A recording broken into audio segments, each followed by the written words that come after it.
Registration نہیں کی ہے. بہت سارے ایکٹس ایسے ہیں جو یہاں سے پاس نہیں ہوا ہے, بہت سارے بل ایسے ہیں جو اس اسمبلی سے پاس نہیں کیا. ایک بھی مثال دیتی ہوں, جیسے فیملی کورٹ ہے جو ابھی تک ایکسٹینڈ نہیں ہے ہمارے علاقے میں, جس کی وجہ سے بہت سارے خواتین جو ہے نا وہ بہت دربدر ہوتی ہیں.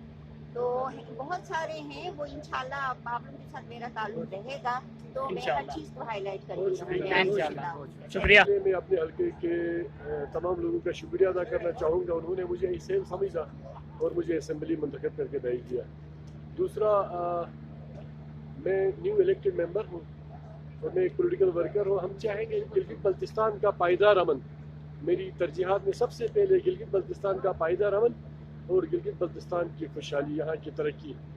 اور آپ نے ایک کوشچن پوچھا تھا, آپ ینگ بلڈ ہیں, تو انشاءاللہ ہم کم سے کم اس علاقے سے علاقائیت کی جو ایک تعصبانہ سیاست, جو مذہب کے نام پہ, جو خاندانی تعصب کے نام پہ جو سیاست ہوتی ہے, اس کو ہم نے دفن بھی کیا, آئندہ بھی ہم دفن کریں گے. اور ہماری جو بیسک ترجیحات ہوگی وہ گلگت بلتستان کی ڈیولپمنٹ ہے. پہلی ترجیحات پہ میں خواتین کے لیے میں کام کروں گی, خواتین کو امپاور کروں گی. میرا پہلے سے مشن یہی ہے. میں سوشل ورک بھی کام کرتی تھی, تب بھی میں خواتین کے لیے کام کرتی تھی. میری اللہ سے دعا ہے کہ مجھے اس میں کامیاب کرے, اور انشاءاللہ یتیم, غریب, بیوہ, ان کے لیے میں زیادہ کام کروں گی, ان کو آگے لانے میں, اور تعلیم پہ زیادہ کام کروں گی, صاف پانی پہ کام کروں گی, ہیلتھ پہ کام کروں گی انشاءاللہ. پہلے نام منتخب ممبر ہیں جی, کیا کہنا چاہیں گے سارے سے؟ اور یہ جو ینگ بلڈ آپ کے ساتھ شامل ہوا, اس وقت آپ ہی پرانے شاید رہ گئے ہیں, باقی ینگ بلڈ اندر آ گیا, تو ان سے آپ کی کیا توقعات ہوں گی اور آپ کی اپنی ترجیحات کیا ہوں گی؟ اپنے بسم اللہ خطے کے الرحمن لیے, الرحیم. علاقے کے لیے.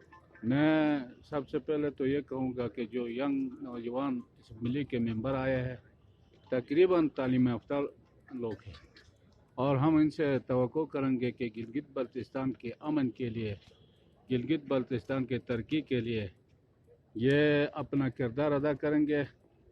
اور ہمارا جو ڈیمانڈ ہے, ہم سب سے پہلے یہ کہیں گے کہ گلگت بلتستان میں امان کو بحال رکھنے کے لیے ہم نے پہلے بھی کردار ادا کیا ہے, اور ابھی بھی ہمارا کردار ہوگا سب سے پہلے.